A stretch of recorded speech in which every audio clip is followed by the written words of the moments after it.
y'all, thanks for stepping into Bria's Kitchen. Today we're making my southern fried cabbage recipe. It's super easy, super quick. The bacon is optional, so if you're vegetarian or vegan, you don't have to use it. You get the same great results. So here we're just gonna rough chop our cabbage. There's no secret recipe to this, no secret sauce, just chop it up. Make it in, small enough pieces that you actually wanna eat though.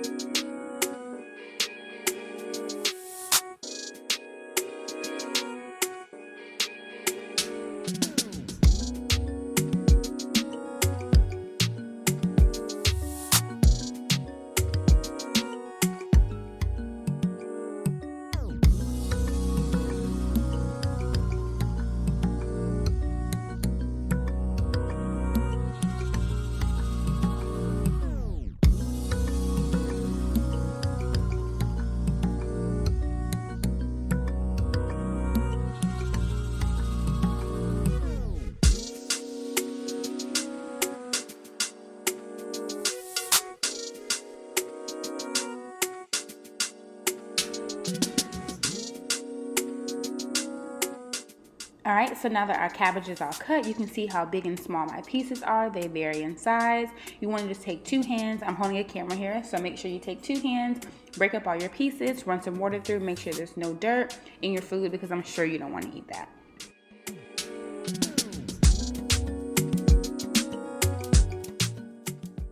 Alright, now it's time to fry up that bacon. I just cut my bacon slices into some pieces, went ahead and fried it up. You want to make sure you get a nice coat of oil at the bottom so that that flavor can get into the cabbage and help your cabbage kind of fry up a little bit.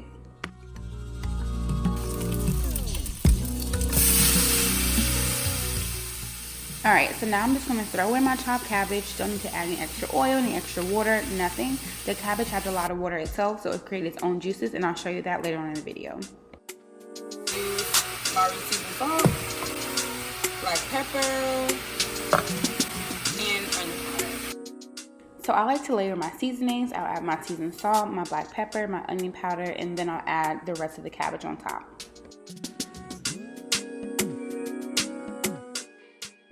And as always, season to your taste buds. I like my food a little spicy, so I like to add a lot of black pepper. You may not, so what should you do? Not add a lot of black pepper.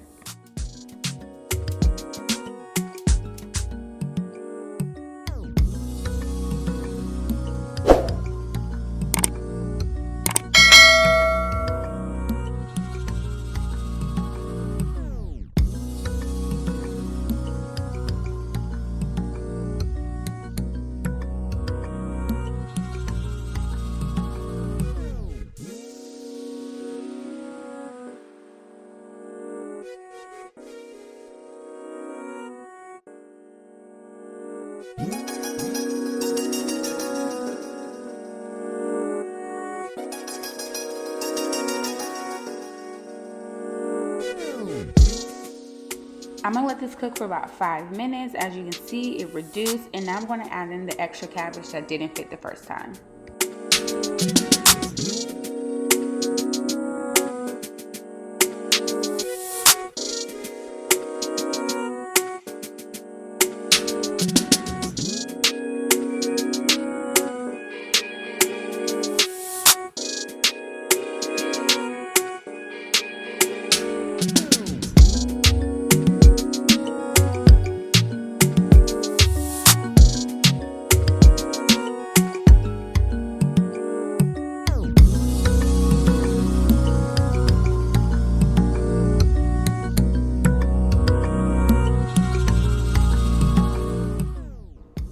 So after about 15 minutes, we're gonna come back in, mix everything back up, and then put the top back on.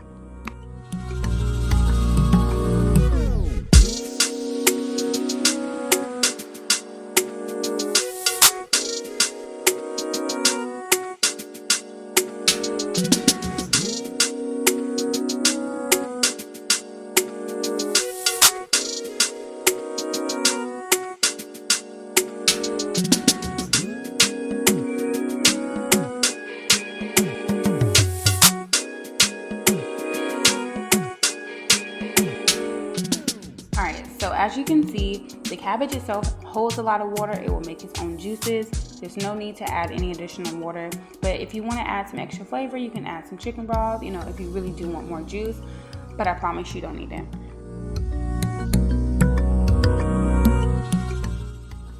So now it's been about 30 minutes in total and our cabbage is basically done. I'm gonna mix it up, give it a taste, and then you'll see I think it needed some more salt, so I added. Always taste test your food. Do not be giving people food that you never had, honey. You wanna make sure that you're impressing people with your cabbage. And don't follow my recipe and then have somebody telling you it's nasty. It wasn't me, baby, it was you.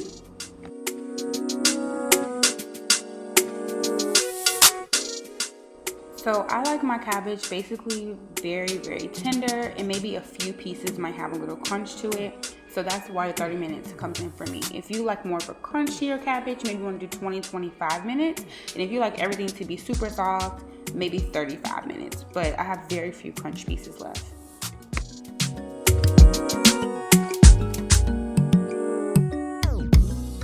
Usually when I make collard greens or cabbage, I probably will cook them first because I want them to sit and let that flavor really just marinate. So if you're like cooking a large Thanksgiving dinner, go ahead and cook this, let this sit on the side, and it will taste so much better in like an hour or 30 minutes or so.